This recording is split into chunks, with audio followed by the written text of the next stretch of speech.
One, two. Halo Spartarians! Banyak banget orang-orang yang masih bingung untuk lanjut ke SMA atau ke SMK. Bukan cuma anak kelas 12 yang punya kebingungan untuk nentuin mau lanjut kuliah atau kerja. Atau mungkin memilih fakultas mana yang kira-kira cocok untuk mereka. Tapi kelas 9 juga ternyata sering overthinking mau lanjut ke SMA atau ke SMK. So now, unveil the secret, So listen up! cause it's Sparta Podcast.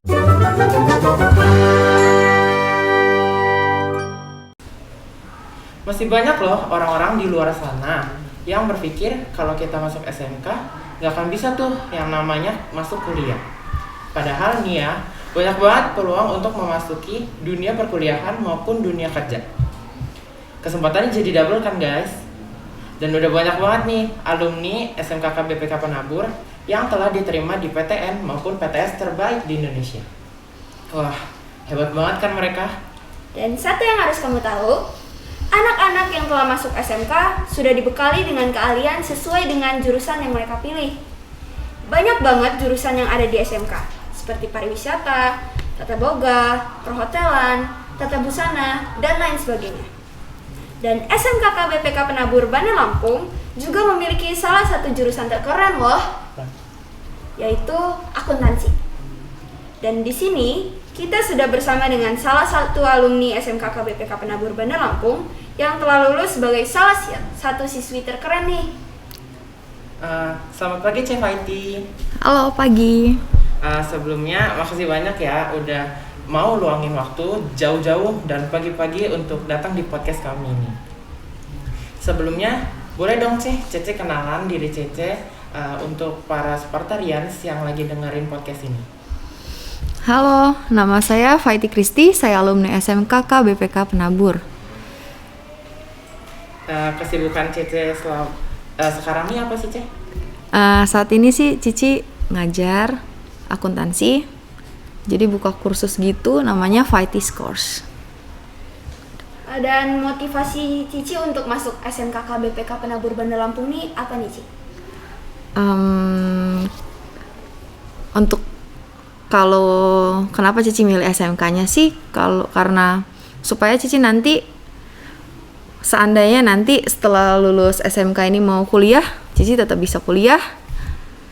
Dan yang paling utamanya sih ketika kita SMK kita bisa langsung kerja ya, atau kita mau dua-duanya juga bisa. Dan kenapa Cici lebih milih ke SMK Penabur aja nih Ci? Karena setelah Cici cari, kan awalnya bingung sih mau SMK di mana ya atau mau SMA, tapi setelah dipikir-pikir ternyata ya yang paling favorit memang Penabur sih kalau untuk akuntansinya.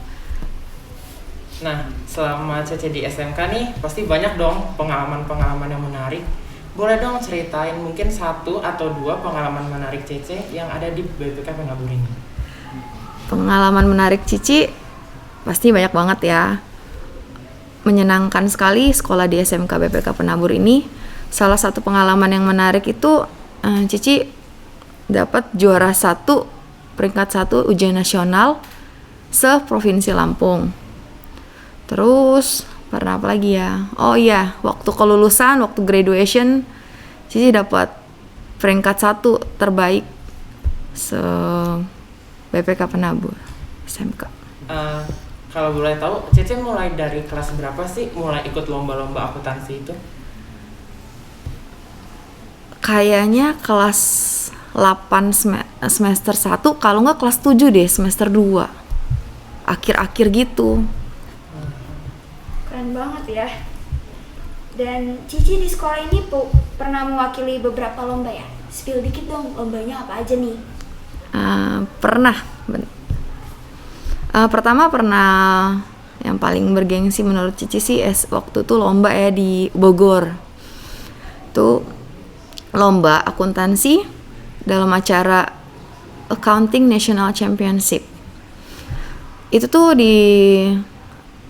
diikuti oleh semua sekolah senasional dari Jakarta, dari semua pulau pokoknya. Terus pernah juga lomba di Unila, Universitas Lampung.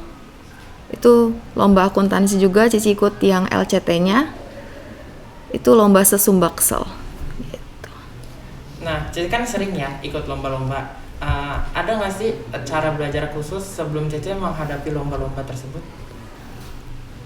Cici nerapinnya kayak gini. Cici tiap kali belajar itu ketika guru jelasin itu Cici benar-benar dengerin banget.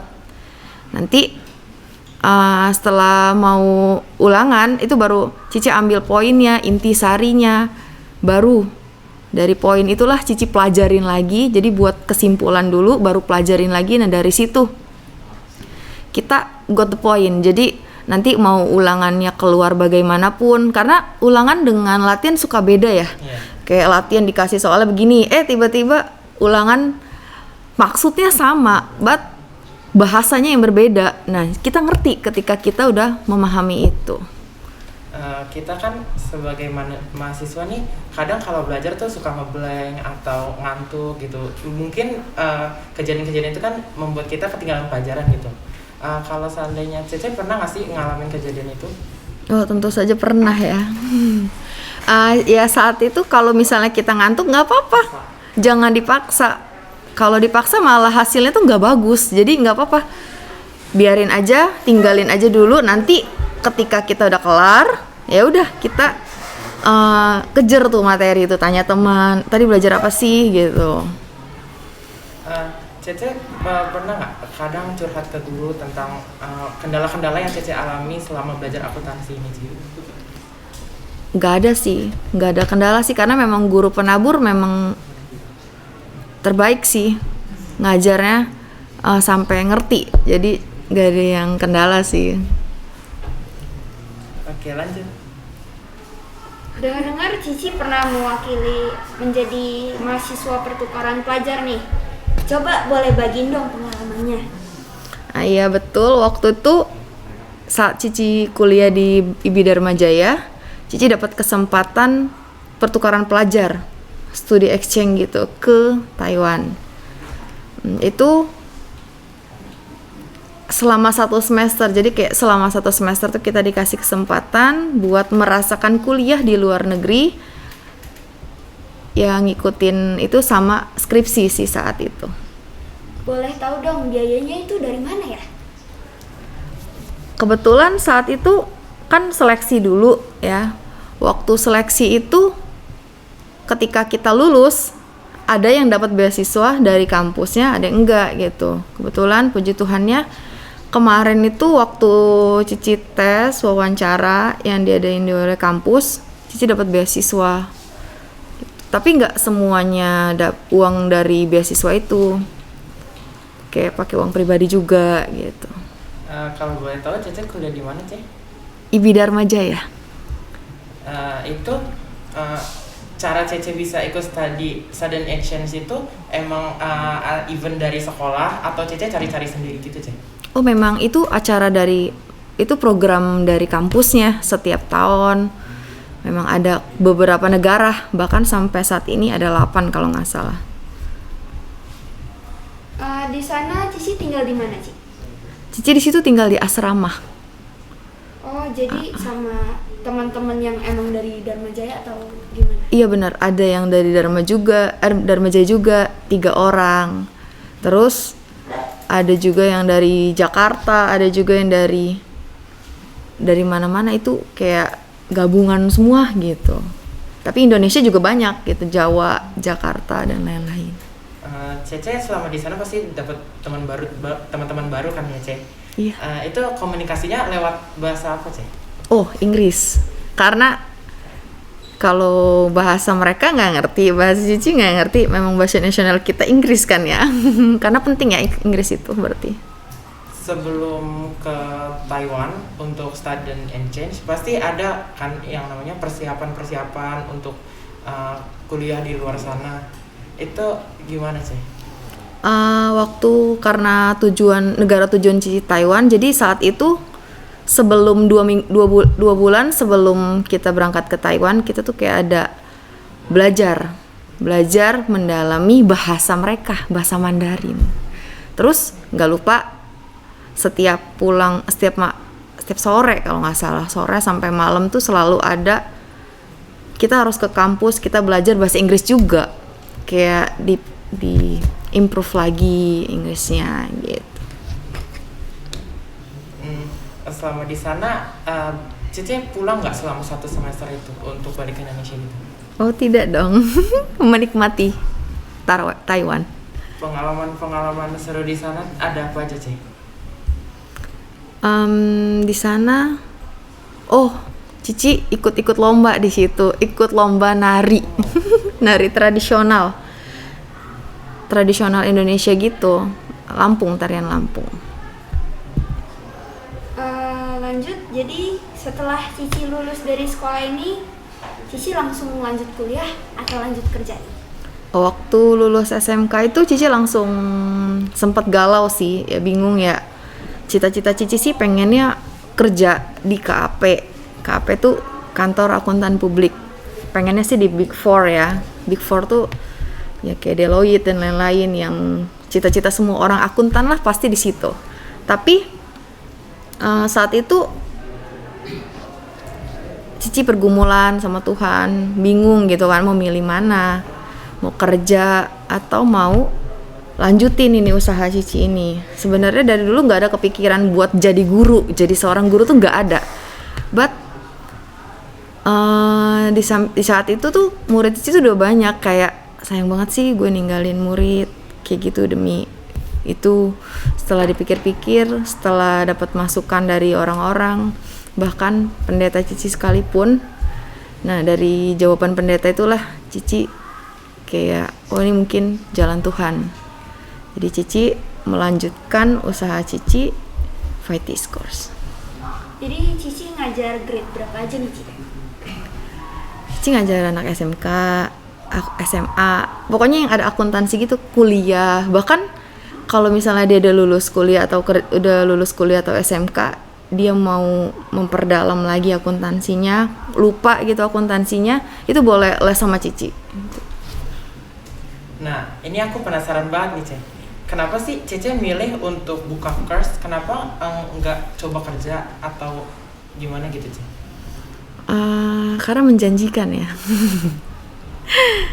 Enggak gitu juga. Sebenarnya fleksibel. Kalau kerja usaha sendiri itu kan kita yang manage, kita yang ngelola, kita yang bisa besar atau enggaknya itu usaha itu kan tergantung kita.